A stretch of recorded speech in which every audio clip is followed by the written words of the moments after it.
পড়ছিলাম যে পাখি মন বোঝে না, কলমে মুন্নি আক্তার প্রিয়া, পর্ব সংখ্যা ৩। ঘোর লাগা জল সারিয়ে যখন আমার ঘুম ভাঙে তখন বেলা প্রায় ১১টা বাজে। শরীর ভীষণ দুর্বল। চোখ মেলেই সবার আগে আমি রিদিকে দেখতে পেলাম। পাশে বসে মেয়েটা পড়ছিল। আমাকে চোখ মেলে তাকাতে দেখে বইটা বন্ধ করে কপালে হাত রাখলো। আদরের স্বরে বলল, গুড মর্নিং আপু। আমি তেতো মুখে মৃদু হেসে বললাম, গুড মর্নিং বাচ্চা, আজ স্কুলে যাসনি? হুম, বন্ধ ছিল আজ। তোমার শরীরটা এখন কেমন? ভালো। জ্বর বাঁধালে কিভাবে? বৃষ্টিতে ভিজেছিলে? হ্যাঁ, ভেরি ব্যাড। গতকাল আমাদের বাড়িতে ফিরতে অনেক রাত হয়ে গিয়েছিল। আমরা যখন বাড়ি আসি তখন ভাইয়া তোমাকে নিয়ে এসেছে। বাসায় এসেছে মানে আমি কোথায় ছিলাম? ডাক্তারের কাছে। ভাইয়াই তো তোমাকে নিয়ে গিয়েছিল, মনে নেই? ও আচ্ছা, বাদ দাও। এখন উঠে ফ্রেশ হয়ে আসো, আমি আম্মুর কাছে যাচ্ছি। আমি মাথা নাড়িয়ে সায় দিলাম। হৃদি চলে যাওয়ার পর গতকাল রাতের কথা মনে করার চেষ্টা করছিলাম, কিন্তু বিশেষ কিছুই মনে পড়ছে না। মনে করার চেষ্টা করে ব্রেইনের উপর চাপও দিতে ইচ্ছে করছিল না, তাই ক্লান্ত শরীরটাকে টেনে নিয়ে গেলাম ওয়াশরুমে। চোখে মুখে পানি দেওয়ার পর অনেকটাই ভালো লাগছিল। ওয়াশরুম থেকে বেরিয়ে দেখি চাচিমণি প্লেটে করে খাবার নিয়ে এসেছে, সাথে স্যুপও আছে। জ্বরের মুখে খাবার দেখে শরীরটা গুলিয়ে উঠছে সাথে সাথে, কিন্তু চাচিমণির চোখ রাঙানির ভয় অল্প হলেও কিছুটা খেতে হয়েছে। আমাকে খাইয়ে দাইয়ে আবার শুইয়ে দিয়ে চাচিমণি চলে গেছে, কিন্তু এখন আমার শুয়ে থাকতেও ইচ্ছে করছে না। একটু হাঁটতে পারলে ভালো লাগতো। ছাদেই যাবো কিনা বুঝতে পারছি না। বেলা তো দুপুর এখন, রোদও থাকবে বেশ, তাই ইচ্ছেটাকে আপাতত সময়ের জন্য গিলে নিলাম। বালিশের পাশ থেকে ফোন নিয়ে দেখি মিতা আর সায়রা অনেকগুলো কল করেছিল। সাইলেন্ট থাকায় বুঝতে পারিনি। মেসেঞ্জার গ্রুপে ঢুকে দেখি বেশ কয়েকটা গালিও দিয়েছে আজকে ক্লাসে না যাওয়ার জন্য। আমি শুধু লিখলাম আমার জ্বর, তাই যেতে পারিনি। এরপর কিছুক্ষণ নিউজ ফিড স্ক্রল করেও স্বস্তি পাচ্ছিলাম না। এক কথায় আমার কোনো কিছুই ভালো লাগছিল না। হৃদি রুমে এলো তখন দুটো টি শার্ট নিয়ে। আর এই টি শার্টগুলো সুন্দর তো, বললাম আমি। হৃদি খুশি হয়ে বলল, তোমার পছন্দ হয়েছে? হ্যাঁ, ভালোই তো লাগছে। তাহলে একটা তুমি নাও, কোনটা নেবে? কালো আর অ্যাশ কালারের মধ্যে আমি কালো টি শার্ট হাতে নিলাম। বললাম, সাইজে তো অনেক লম্বা হবে মনে হচ্ছে রে। সমস্যা নেই, ইন করে পড়বা। আমি মাথা ডুলিয়ে বললাম, ভালো আইডিয়া। আমার মন ভালো করার একটা ভালো দিক হচ্ছে কোনো নতুন জামা কিংবা সুন্দর কোনো জামা পরলে, সাজুগুজু করলে মন ভালো হয়ে যায়। যদি ওই রকম সিরিয়াস টাইপ মন খারাপ আমার কখনো হয়নি, আর হবেই বা কেন? আমার তো কোনো কিছুর কমতি নেই। না চাইতেও আল্লাহ আমাকে কত কিছু দিয়েছেন। এসবের জন্য শুকরিয়া আদায় করেই তো আমি কুল পাই না। মাঝে মাঝে অবশ্য রাহাত ভাইয়ের কথায় খারাপ ব্যবহারই কিছুটা হলেও খারাপ লাগে, তবে গায়ে লাগে না। কারণ ছোটবেলা থেকেই আমি তার খারাপ ও কটখোট্টা ব্যবহারের সাথে অভ্যস্ত। কিছু ক্ষত অবশ্যই রয়েও যায়, তাতেই বা কি? জীবন তো আর থেমে থাকে না। তাছাড়া জীবনে কাউকে কখনো ভালোবাসিনি, ভালো লাগেনি, ছ্যাঁকা খাইনি। তাহলে আমার কেন অমন সিরিয়াস মন খারাপ হবে কখনো? দুর্বল মনে ভালো করতে গোসল করে আজ ওই টি শার্ট পরে ফেললাম। প্যান্টের সাথে ইন করার পর খারাপ লাগছে না। দুপুরে খাওয়ার পর শরীরটাও ভালোই লাগছিল, তাই বিকেলে নিজের প্রিয় ডায়েরি আর ফোন নিয়ে ছাদে চলে গেলাম। ছাদে গিয়ে চেয়ারে বসতেই আকাশের নাম্বার থেকে কল এলো।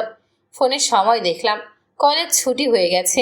কল রিসিভ করে আমিই বললাম, হ্যাঁ দোস্ত বল, আমি জীবন। ফোনের অপর প্রান্তে জীবন আছে জানার পর কিছু সময়ের জন্য হলেও থমকালাম। কান থেকে ফোন সরিয়ে সামনে এনে দেখলাম কার নাম্বার থেকে কলটা এসেছে। আকাশ দিয়েই তো সেভ করা। শুনতে পাচ্ছ? হ্যালো। জীবনের কণ্ঠ শুনে বললাম, বলো। শুনতে পাচ্ছি। আকাশের নাম্বার থেকে যে কল দিলে? আকাশ কোথায়? আমার পাশেই আছে। আমার নাম্বার থেকে কল দিলে যদি না ধরো, তাই ওর ফোন দিয়ে দিয়েছি। জীবনের কথা সত্য, তবু গলা চড়িয়ে বললাম, না। তা তা কেন? অবশ্যই রিসিভ করতাম।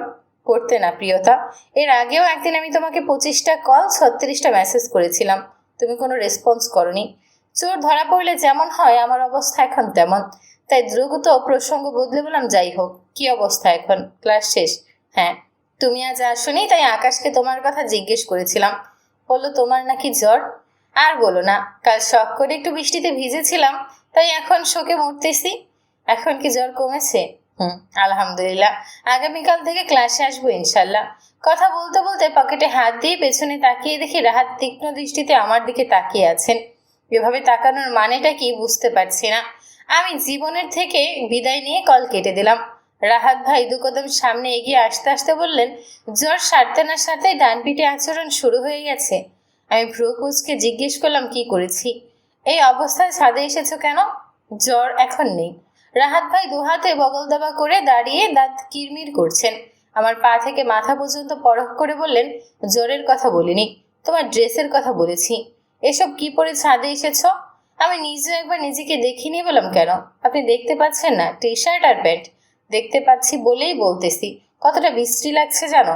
আমি দাঁত কটমট করে বললাম, না, জানি না, আর জানতেও চাই না। ভালো কিছু জানার আগ্রহ তো তোমার কোনো কালেই ছিল না। পায়ের সাথে প্যান্টটি টাইট ফিটিং হয়ে লেগে আছে, তার উপর আবার টি শার্ট পরেছে ইন করে, শরীরের ভাঁজ বোঝা যাচ্ছে। পাশের ছাদ থেকে যে ছেলেগুলো হাঁ করে তাকিয়ে আছে, দেখেছো সেটা? আমি আর চোখে একবার পাশের ছাদে তাকালাম। 4-5টা ছেলে প্রায় ওই ছাদে আসে বিকালে, আড্ডা দেয়, গান গায়। আমার রুমের জানালা থেকে ওদের দেখা যায়। রাহাত ভাইয়ের দিকে তাকালাম। তিনি তখনও ক্ষিপ্ত আমার উপর। নিজের দোষটা আংশিক হলেও বুঝতে পেরেছি বিধায় তড়িঘড়ি করে টি শার্টের ইন খুলে বললাম, হয়েছে এখন শান্তি? তিনি কিছু বললেন না। আমি নিজেকে দেখে বললাম, দেখেন টি শার্টটা কত লম্বা, ইন করা ছাড়া কেমন আলখাল্লার মতো লাগছে। নট ব্যাড, আগের থেকে বেটার লাগছে। আর আলখাল্লার মতোই লাগবে, বিকজ এটা আমার টি শার্ট, আমার সাইজের, তোমার না। এতক্ষণ যা হয়েছে হয়েছে। রাগ কথা শোনা পর্যন্ত সব ঠিক ছিল, কিন্তু শেষে এসে তো এমন ঝটকার জন্য অপেক্ষায় ছিলাম না। একটু ভীরু দৃষ্টিতে রাহাত ভাইকে পরখ করে দেখলাম।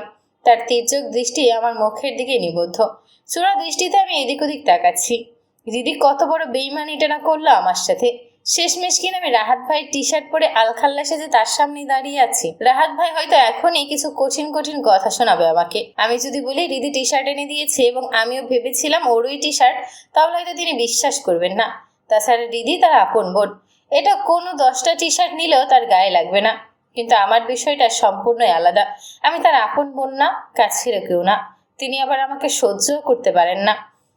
এখন আমি কোনো কঠিন কথা শোনার মতো অবস্থায়ও নেই, বিধায় আগেই বললাম, দয়া করে এখন উল্টাপাল্টা কোনো কথা শোনায়েন না। তিনি ভ্রুকুচকে জিজ্ঞাসা দৃষ্টিতে তাকালেন। আমি বললাম, জানেন তো, কথার আঘাত সবচেয়ে বড় আঘাত। আঘাত এক সময় সয়ে গেলেও ক্ষত কখনো মুছে যায় না। আর আপনি আমায় আঘাত দিয়ে কথা বলাতে ভীষণ দক্ষ একজন মানুষ। রাহাত ভাই প্রত্যুত্তরে আমার কিছুটা সামনে এগিয়ে এলেন। আমাকে ভীষণ রকম অবাক করে দিয়ে তিনি আমার মাথায় হাত রাখলেন। আমি থরথর করে কাঁপছি। এ যেন এক অদ্ভুত অলীক কল্পনা। বুঝ হওয়ার পর তো কখনো এতটা মমতা মায়া অনুভূতি তার মধ্যে আমার জন্য দেখিনি। মাথা থেকে হাত সরিয়ে আমার চোখের সামনে আনলেন।